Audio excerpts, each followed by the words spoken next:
নির্বাচন ও সংখ্যালঘু নিয়ে ভারতের মন্তব্যের পাল্টা জবাব ঢাকার। যদিও ভারতই বাংলাদেশের সরকার নির্ধারণে বা নির্বাচনে বড় ভূমিকা রাখে, তার প্রমাণ হচ্ছে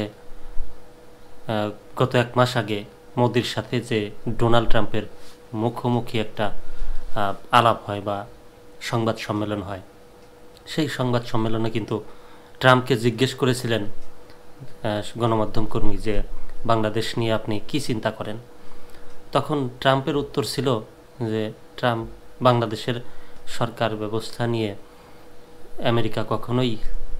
আমেরিকার হাত নেই, এই বিষয়টা মোদি বা ভারত সরকারই সবসময় দেখে আসছে। তো ওইখান থেকেই বোঝা যায় যে বাংলাদেশের সরকার ব্যবস্থা বা সরকার নির্ধারণে বড় ভূমিকা রাখে ভারত। এবার কি হবে সেটাই দেখার অপেক্ষায়।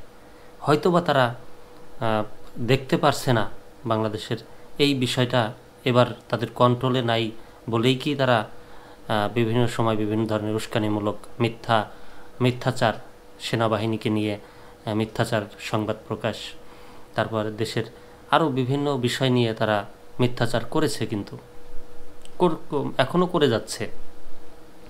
বিস্তারিত পড়ব দেশ রূপান্তরের খবর। নির্বাচন ও সংখ্যালঘু নিয়ে ভারতের মন্তব্যের পাল্টা জবাব ঢাকার। বাংলাদেশের নির্বাচন, আইন শৃঙ্খলা পরিস্থিতি ও সংখ্যালঘু ইস্যুতে ভারতের পক্ষ থেকে সম্প্রতি যে মন্তব্য করা হয়েছে তা অযাচিত এবং অন্য দেশের অভ্যন্তরীণ ইস্যুতে হস্তক্ষেপের শামিল বলে মনে করে বাংলাদেশ। আজ বৃহস্পতিবার সাপ্তাহিক ব্রিফিংয়ে কথা বলেন পররাষ্ট্র মন্ত্রণালয়ের মুখপাত্র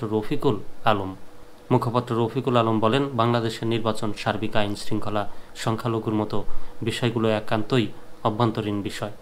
এসব বিষয়ে এই ধরনের মন্তব্য বিভ্রান্তিকর ও বাস্তবতার ভুল প্রতিফলন।